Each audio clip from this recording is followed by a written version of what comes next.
The state visit, frankly, is less of a state visit and is really a visit to manage that relationship with Donald Trump and should be seen as such in the United Kingdom. And unfortunately, it's vital for that relationship between the UK and the United States. If it goes badly, Trump will rail against the United Kingdom. And for the UK's sake, and also for Ukraine's sake, and European security's sake, that is not, kind of a good outcome. So, given where we are and what you understand of the situation, if you were advising Donald Trump today, he's in a real bind, isn't he? What would you say he should do? What would you be saying to him? Well, I would be asking him to be in solidarity with the Europeans on this, but that is not something that he wants to do. He's still interested in tariffs against Europe. He's still putting pressure on European allies, for a variety of different issues. But what the United States needs to do is to blunt Russia's ability to take more territory on the ground and to help Ukraine defend itself against this bombardment. Because if Putin thinks he can't go any further, then that might be, a reason for him to actually have some kind of serious negotiation. It doesn't mean cutting off ties, with Russia in the sense of trying to keep outreach going there. But he also needs to have a really serious effort and serious process behind having these negotiations.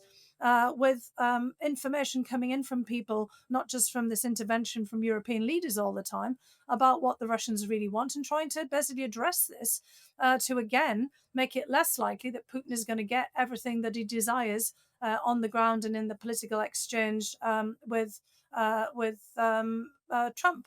And also, Trump needs to, I think, give Europe space to push on its own diplomacy. And that includes Europeans talking in particular to China and also to India and others and saying, what are you doing here? This is against our security. Is that what you intend? Because that would really then change the nature of interactions between European countries and China and India over the war in Ukraine. This is not just about the United States. And in fact, it might be better for everyone for the United States to be, moving back apart from in the material support for the efforts to defend Ukraine. As we speak today, members of the so-called Coalition of the Willing are meeting in Paris, in person or virtually, and Zelensky is in Paris. We don't, at the time of us talking now, we don't know the outcomes of those meetings. But beforehand, the perception was that they want to rebrand themselves now as a kind of coalition of the ready, and their job is to convince Donald Trump that they are ready and that Europe will play a big part if and when there is a ceasefire in Ukraine. In reality, though, don't they have to be ready with or without the US backing? Absolutely, they do. And they also have to be ready, with or without a ceasefire, to be able to work with Ukraine to basically make this defense more robust. So, look, we're very far from a ceasefire or an armistice or stopping the killing, as Trump keeps mentioning here.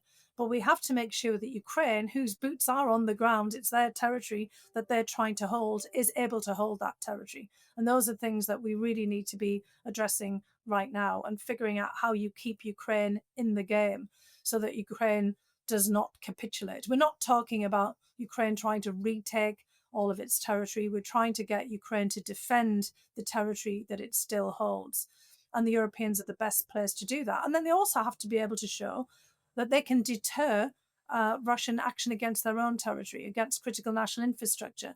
This GPS blocking that we're getting reports of all the time, frankly, not just in the recent incident over Bulgaria with Ursula von der Leyen, the efforts to disrupt and destroy and damage undersea cables, for example, all of the sabotage and other operations, influence operations, and cyber attacks that the Russians are always conducting, and frankly, Chinese and North Koreans do too. And we've just got information now about massive cyber attack against the United States and exfiltration of data that's been going on for over a year by China. We can be pretty sure that's happening in the European context as well.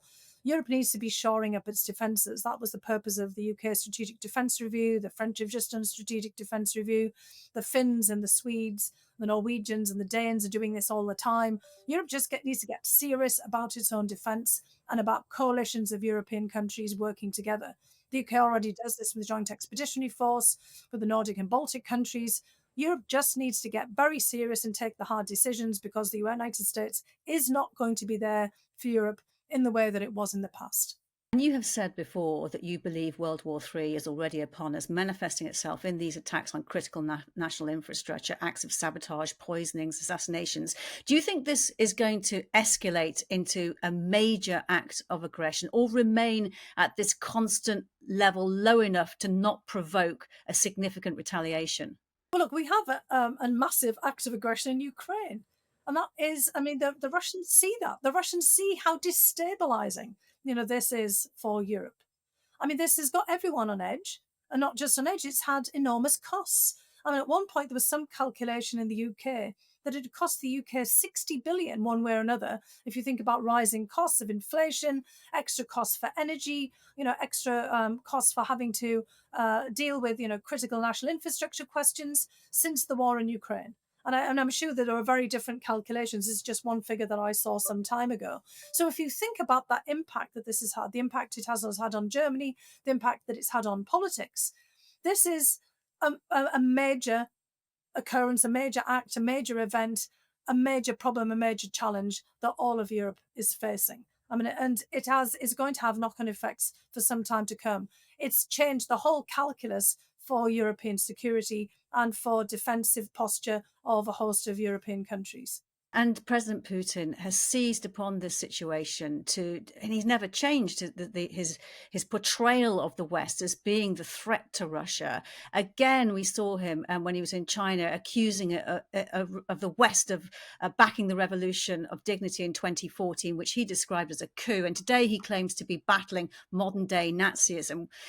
Entrenched views that I don't think, well, it doesn't seem like they're ever going to change. And when you were close to Trump and when you were advising him, you had firsthand witnessing of him believing that Ukraine should be part of Russia. Where do you think he stands in all of this and his deep held beliefs, and where does that leave Europe? The problem for all of us, including here in the United States, is that Trump has a very similar worldview to Xi and Putin. He believes that might makes right. He believes in a world that's decided in terms of everything that happens politically, economically, and in security terms by meetings of the great powers, the great men who are in charge of those great powers. For example, he wants to sit down with Xi and Putin to resolve all of the world issues. He doesn't see that smaller countries, be the Ukraine, the United Kingdom, Canada, anywhere else, really have a right to make decisions. That they are takers, not deciders on the world stage. So this is extraordinarily problematic because Trump doesn't see issues in the same way that we're laying them out here.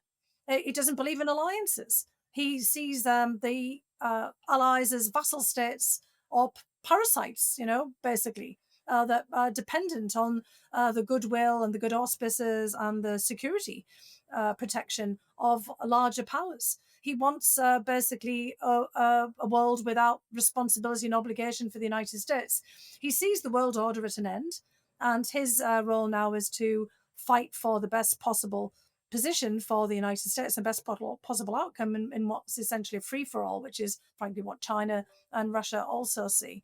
So the only way to really address this is for Europe and other like-minded countries to come together to figure things out for themselves, not in opposition to the United States, but to figure things out for themselves. That's where we're heading right now. There's opportunity here, but there's just enormous risk for European countries because individually they can't do anything in this context. And how can Europe actually achieve that, though, if it hasn't got the US backing and if it has a US president and administration which is portraying Europe as freeloaders? How did they build those relationships that you were saying they should do, and they should talk to India and talk to other powers in order to get closer to them when they've got one of their biggest allies actually not helping?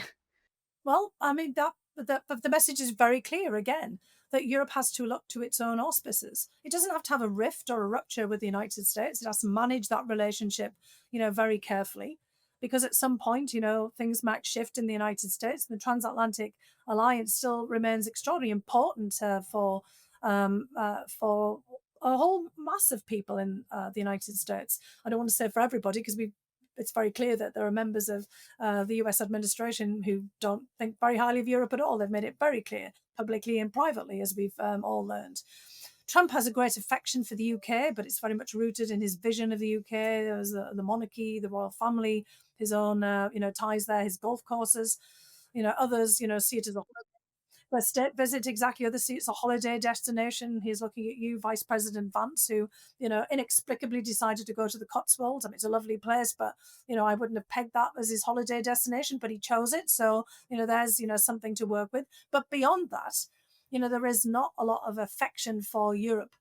Or, as you've already said, confidence in Europe at this point. So Europe has to show that it's capable of defending itself and to deterring.